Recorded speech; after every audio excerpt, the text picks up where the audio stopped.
Umva uburyo Imana yemeje kuzogirira neza abayizera. Akenshi iyo ndiko ndabivuga abantu ntimugomba kubyizera cyangwa se ngo mubyumve, mugomba muvuga muti oya nubwo tubona bimeze uku, ko tubona abakene ari benshi, iyo Mana yoyo iri hehe? Hari impamvu zibituma. Imbere ko tubyumva ibyo n'ibyo ngo mbibasigurire uko wabigenza n'ibyo ukwiye kwirinda n'impamvu bishobora gushika, reka ubwa mbere na mbere maze gusomere muri Bibiliya wumve uno murongo uri mu Bibiliya. Uravuga ngo uyu ni umurongo uri mu gusubira mu byagezwe 15 yere kuri 4:6. Uravuga ngo ariko nta bakene bazoba muri mwebwe, kuko Uhoraho Imana yanyu atazobura kubabera umugisha mu gihugu yabahaye kuba ishamvu yanyu ngo mucegukire. Nimwagira umwete wo kumvira Uhoraho Imana yanyu ngo mwitondere ibyagezwe byose mbagera uyu munsi mubishitse, Uhoraho Imana yanyu azobaha umugisha nk'uko yabasezeraniye. Amahanga menshi azoza kubagurana, ariko mweho ntimuzoja kuyagurana, kandi muzotwara amahanga menshi, ariko yo ntazobatwara. Nshuti yanje, sinzi ko wumvise uno murongo neza, reka tuwusubiremo. Ni ugusubira mu byagezwe 15 uhere kuri 4 kugeza kuri 6. Haravuga ngo ariko nta bakene bazoba muri mwebwe, kuko Uhoraho Imana yanyu atazobura kubabera umugisha mu gihugu yabahaye kuba ishamvu yanyu ngo mucegukire.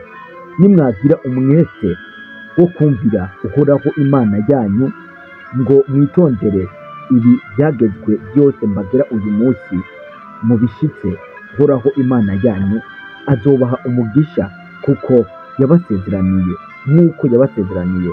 Amahanga menshi azoza kubagurana, ariko mweho ntimuzoja kuyagurana, kandi muzotwara amahanga menshi, ariko yo ntazobatwara. Nuko rero reka nizere ko bumvise amajambo avuzwe. Ni ukuvuga ko imbere yuko tunasigura aya majambo, kuko cyane cyane ko asa nk'ayisiguye, hari impamvu ushobora kuvuga ati none kubera iki jewe Imana itampa umugisha, kubera iki Imana itandika ngo ntere imbere? Ibyo twabivuze akenshi. Ubwa mbere na mbere bishobora kuva kuri wewe, canke bikava kuri basokuru bawe, canke bikava mu gushaka kw'Imana. Hari impamvu Imana ishobora kureka umuntu akaba umukene ariyo ibishatse, nk'akarorero kugira ngo yereke abandi ko byashoboka ko nabo baba abakene.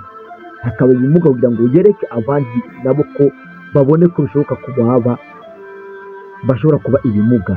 Nuko rero ireka bamwe bagapfa kugira ngo nawe umenye ko umunsi umwe ushobora gupfa umwanya n'umwanya kugira ngo wame ubigororokere. Nuko ibyo birashoboka, mugabo si buri umwe, kandi dukwiye kuvuga ngo jewe ngo ni Imana yabigize uko ari uko byagenze, ari ku mpamvu y'Imana, nawe ubwawe wabubyumvamo cyangwa se ukabona ko ataco utakoze cyangwa se ataco wiyagiriza. Izindi mpamvu zikunda guhumira abantu benshi ni kuri wewe ubwawe, bishobora kuva kuri wewe ubwawe. Impamvu ishobora kugutera ubukene, ugasanga hari ibintu wagiyemo urondera umugisha uvuye ku Mana, mugabo ukama mu nzira za Shetani. N'akararo ugasanga wama mu busambanyi, wama mu busuma, wama mu gutukana, wama mu rusaku, wama mu nzigo, ukavuga ngo Mana mpumugisha, Mana mpumugisha. Urumva yuko bidashobora gukunda. N'uyu murongo usomye urabisigura neza.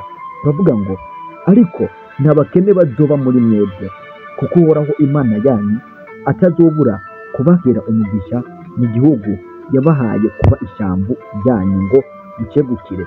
Yariko abwira Abisirayeli avuga ngo Uhoraho azobaha umugisha, nibyo azobubaha, mugabo nimwagira umwete wo kumvira Uhoraho Imana yanyu. Abantu rero b'iki gihe ntabwo tugicumvira Imana. Abenshi turasenga ego, ariko nubwo dusenga ugasanga ibyo twirigwamo nabyo, ingeso tufise, ibibi dukora, ugasanga ntabwo ari ibyo kugira imbere y'Imana. Urumva uwo mugisha w'Imana ntabwo tuba turiko turagukorera, kubera ko ingeso rimwe na rimwe usanga dufise, usanga ari ingeso zidukura imbere y'amaso y'Imana, maze ugasanga rero uwo mugisha turiko turawusiga, turiko turawuhunga. Ngira ngo wumvise neza uyu murongo uvuga ngo azobaha umugisha nimwashigirane, nimwabasha kubahiriza amabwirizwa mbagera uyu munsi. Nimwagira umwete wo kumvira Uhoraho Imana yanyu, nimwitondera ibyagezwe byose mbagera uyu munsi mukabishitsa, Uhoraho Imana yanyu azobaha umugisha nk'uko yabibasezeraniye.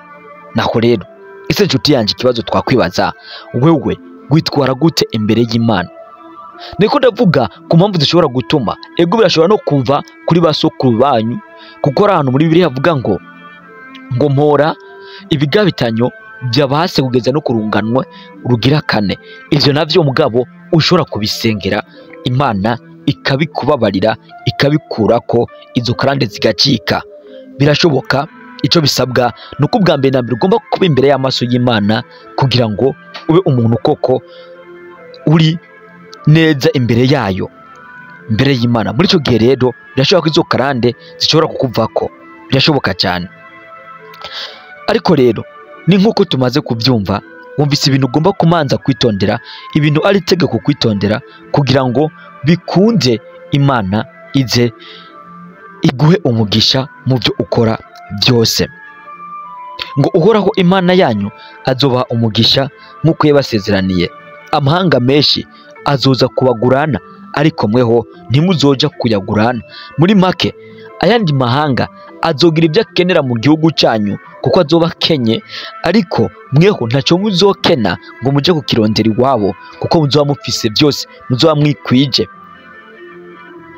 Ngo kandi muzotwara amahanga menshi, ariko mweho ariko yo ntazobatwara. Muzoba abayobozi b'abandi, ariko mwe ntabazobayobora, kuko muzoba mwahawe umugisha, muzoba mwayobowe n'Imana ikabaha umugisha. Imana ica inzira aho itari. Birashoboka bavuga ngo none jewe ngo kubimeze uku nuku nuku, Imana yabikora. Nta kijinanira, nta kintu kidashoboka ubyukoresheje ubwenge bw'iwawe. Nk'ukuba Abisirayeli bari mu bugaragwa butagwamo imvura, ubugaragwa butagira ikintu na kimwe, mugabo bakaronka amazi, bakaronka inyama, bakaronka mana, bakaronka buri kimwe bashaka. Amazi akava mu ibuye akadudubiza. Nta kintu kitari gishoboka nko kuba bageze ku kiyaga badafise amato, badafise indege, mugabo bakakijabuka bigenze gute? Bakakijabuka Imana ikoze igitangaza, igasatura inzira mu mazi, hakabibarabara bakarengana. Ico ni igitangaza gikomeye cyane. Nta kintu kidashoboka nko kuba Lazaro yari yapfuye, mugabo umwana w'Imana akavuga ngo Lazaro byuka, urasinziriye, kandi akabyuka. Kandi yari yapfuye, yari amaze iminsi baramubariye ngo ntaba dusanga yanutse, mugabo aravuga ngo reka ndabikore, aramuzura. Nta kintu kidashoboka nko kuba umwana w'Imana babambye ku musaraba, bakamucumita, bakongera bakamucumita, akazuka. Ico ni ikintu kindashikirwa. None gasha mugenzi, wowe ico kintu ufise kiguhanze, wumva kidoshoboka, urumva ari cyane. Nta kidashoboka imbere y'Imana. Igikuru ni ukwizera. Gira ukwizera, byose bizogenda neza. Ubwo bukene bizoshira, ayo madeni azoshira, uzobona amafaranga. Erega nshuti, ntibaze yakubwiye ngo kuronka amafaranga ngo nibisanzwe. Uya ntabwo ari bisanzwe, kuko buri kimwe n'amafaranga. Ko abana b'Imana ngo ntabwo dukeneye amafaranga, amafaranga urayakeneye, kandi ntacyo bitwaye kuyaronka, ntacyo bitwaye kuba mu boss. Ahubwo ingorane, abantu twe dufise ingorane, turose amafaranga turahinduka, turose amafaranga tuja mu busambanyi, turose amafaranga tuja mu kwishima, tuja mu kwishira hejuru. Ivyo byose rero nibyo bishobora gutuma amafaranga aba mabi imbere y'Imana. Nuko rero erega n'inzoga simbi, ahubwo ikibi n'abayinywa bitwara gute. Niyo mpamvu rero ukwiye ubwa mbere na mbere kwikonorora muri buri kimwe uronse. Nimba urose ayo mafaranga ukikonorora, kugira ngo utababaza Imana ikubuze kuronka n'ayandi. Ngaho rero reka nizere ko wumvise ikiganiro kandi kigufashije. Reka ndagushimire cyane, wakoze kuza hano. Ni muri L6 Sinze Empire, wumva aba yaguteguriye ndetse akanagushikiriza. Banta L6 Sinze. Icyo nagusaba nuko twahura mu bindi biganiro, kuko bihari byinshi kandi bigutegereje. Ndakunda cyane rero, reka dure mu bindi biganiro bikurikira. Mwari kumwe na L6 Sinze alias warokobwa rw'intambo Daniel.